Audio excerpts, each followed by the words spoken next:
दुनिया में कोई ऐसा शख्स नहीं जो पूरे वसूख के साथ, भरोसे के साथ ये कह सके कि उसकी ज़िंदगी में कोई आजमाइश नहीं है। आजमाइश क्या है और ये आजमाइश क्यों आती है, कहाँ से आती है, इस आजमाइश का हमारी ज़िंदगी पर क्या असर है और क्या ये आजमाइश खामखा आ जाती है या इसमें हमारा भी कोई ताल्लुक़ होता है।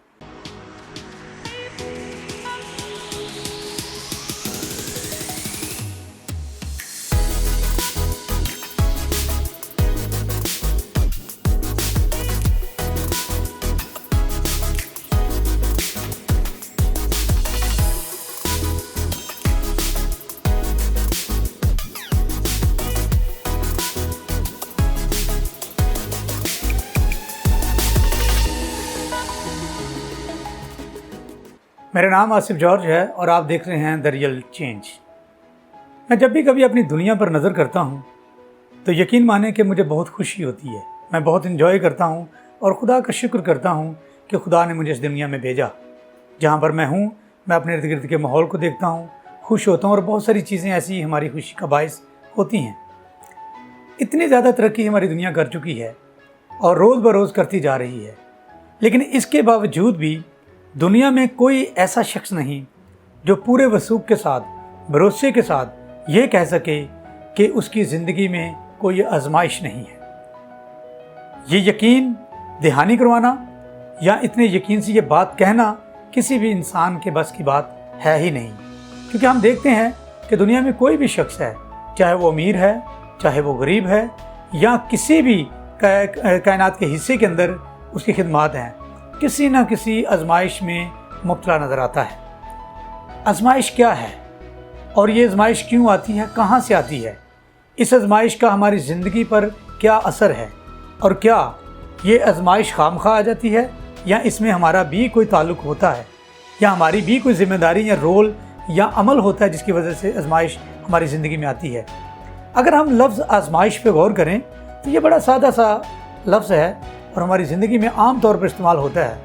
ख़ास तौर पर तमाम वो बच्चे, स्टूडेंट्स हैं जो कॉलेजेस में जाते हैं, स्कूल्स में जाते हैं, उनको एक टेस्ट दिया जाता है और अगर उनका टीचर या उनकी उस्तानी इस टेस्ट का उर्दू तर्जुमा बताए तो बताया जाता है आजमाइश। इसका मतलब है कि आजमाइश कोई ऐसा लफ्ज़ नहीं जिससे हम नावाकिफ़ हैं। हम छोटे बड़े इस लफ्ज़ से बाखूबी वाकिफ़ हैं, टेस्ट या आजमाइश। लेकिन देखना यह है कि क्या आजमाइश हमेशा हमारी ज़िंदगी में तबाही का नाम है, क्या तबाही लेकर आती है या कभी इसका कोई फ़ायदा भी हमारी ज़िंदगी में होता है। तो यकीनन मैं ये कहूँगा कि इसके फ़ायदे भी हैं, लेकिन यकीनन ये बात इस बात पर इन्हिसार करती है कि आप आजमाइश को किस तरह लेते हैं, आजमाइश के बारे में आपका माइंड सेट क्या है। अगर आप आजमाइश को ये समझते हैं कि ये मेरे लिए एक चैलेंज है और इस चैलेंज में से मैं जब गुजरूँगा तो यकीनन मैं एक और ज़्यादा तरक्की के अमल में से गुजर कर बेहतर शख्स बन जाऊँगा, तो यकीनन आपके लिए ये फ़ायदा है। मगर हम देखते हैं कि बहुत मरतबा जब भी हमें आजमाइश में से गुज़रना पड़ता है, टेस्ट में से गुज़रना पड़ता है, तो हम परेशान हो जाते हैं और ये ज़्यादातर इंसानों के साथ ऐसा ही होता है। लेकिन मैं फिर कहूँगा, जब भी आजमाइश आती है, देखना है, उसका तयन करना है, फ़ैसला करना है कि वो है कहाँ से, और दूसरी बात कि उसका फ़ायदा आपकी ज़ात को क्या है। आइए मेरे साथ खोलिए मुक़द्दस दाऊद का ज़बूर 119 और उसकी 71 आयत। लिखा है, अच्छा हुआ कि मैंने मुसीबत उठाई ताकि तेरे आइन सीख लूँ। अगर हम यहाँ पर थोड़ी देर के लिए गौर करें तो क्या माइंड सेट नज़र आता है मुक़द्दस दाऊद का कि वो मुसीबत में से गुज़र रहा है, आजमाइश में से गुज़र रहा है, लेकिन क्या कहता है कि अच्छा हुआ। तो यही बात मैं आपके सामने रखना चाहता था। क्यों? क्योंकि ये बात डिपेंड करती है, इसका इन्हिसार हमारे माइंड सेट पे है कि जब कभी आजमाइश आती है तो हम इसको वेलकम करते हैं या खुदा के हुजूर में गिले और शिकवे करने लग जाते हैं। आइए हम आगे बढ़ते हैं और एक और ख़ास बात पर, ख़ास सवाल पर, ख़ास नुक्ते पर गौर करते हैं कि क्या हमारी ज़िंदगी में हर आजमाइश खुदा की तरफ से है या क्या हर आजमाइश का ज़िम्मेदार हम खुदा को ठहरा सकते हैं। आइए इसका जवाब हम देखते हैं। मुक़द्दस याकूब एक ख़त लिखते हैं और उस ख़त में इस बात का जवाब देते हैं। आइए हम इसका मुताला करते हैं।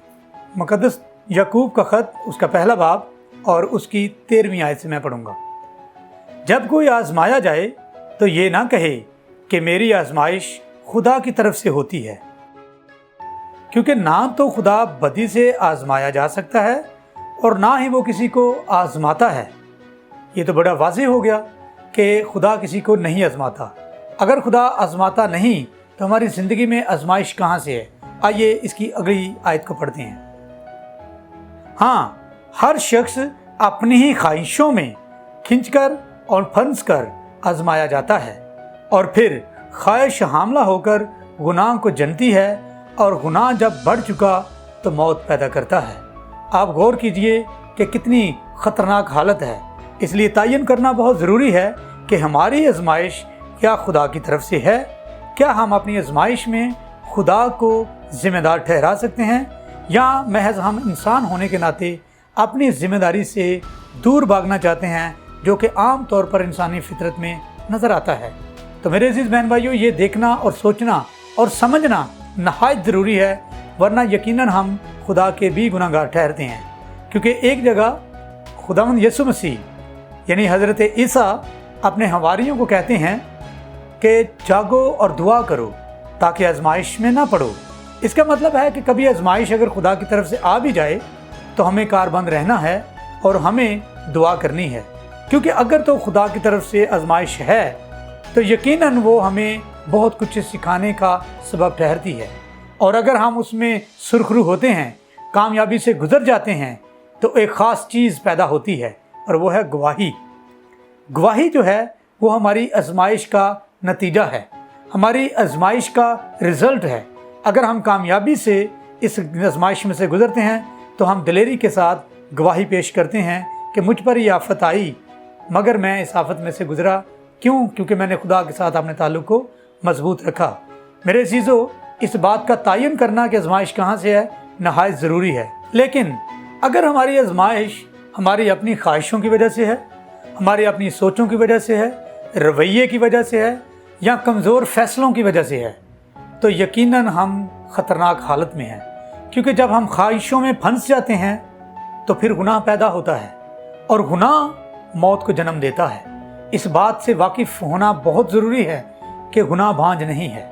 گناہ جو ہے کسی نہ کسی چیز کو جنم دیتا ہے، اور اس کا جو الٹیمیٹ اس کے جنم دینے کے بعد جو رزلٹ سامنے آتا ہے وہ موت کی صورت میں آتا ہے، اور وہ ہمیشہ کی موت ہے۔ اگر ہم اس سے بچنا چاہتے ہیں، ہم اس سے رہائی چاہتے ہیں، تو ضروری ہے کہ ہم اپنے اس آزمائش کا تعین کریں اور غور کریں کہ کیا یہ آزمائش خدا کی طرف سے ہے۔ اگر ہے تو صبر سے اور دعا سے اس کا مقابلہ کریں، اگر نہیں تو اپیل کرتا ہوں کہ اپنی آزمائش پر غور کیجئے، اور یقیناً خدا آپ کی مدد کرے گا۔ اگر آپ ایسا کرتے ہیں تو یقیناً آپ کے اندر ایک حقیقی تبدیلی جو ہے وہ رونما ہوگی، جو کہ آپ کی اور میری، ہم سب کی ضرورت ہے۔ Keep watching the real change that we need. اگر آپ چینل پر نئے ہیں تو the real change YouTube channel کو سبسکرائب کیجئے، اس کو لائک کیجئے، شیئر کیجئے۔ آپ اپنا کامنٹ بھیج سکتے ہیں تاکہ ہم اور بھی بہتر طور پر آپ کے لیے اور جتنے ہمارے عزیز بہن بھائی دنیا میں ہیں ان کے لیے بہتر پروگرام جو ہے وہ ترتیب دے سکیں، بہتر سکھا سکیں۔